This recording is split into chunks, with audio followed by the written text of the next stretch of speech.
Hello guys, in this video I am going to show you how to save a post on Facebook.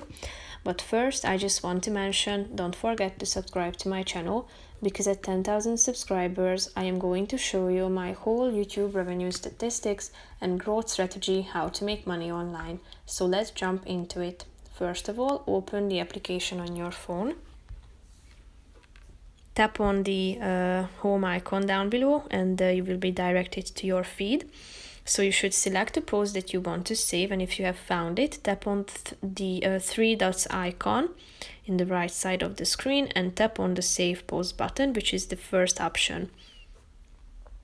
Here you should select a folder to which you would like to save this item.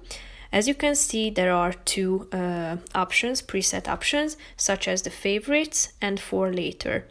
However, you had the chance to create a completely new collection, but now this has been saved to your favorites. Here you can check it out. If you tap on it, you will be able to see this post. You can add more by tapping on the Add More button. And if you click on the three dots icon next to it, you can delete it, invite friends to contribute, edit the collection name or the cover photo, and delete the collection as well. So that's pretty much it for this video, guys. I hope you found it helpful. If you did, consider subscribing and see you in the next video. Bye bye.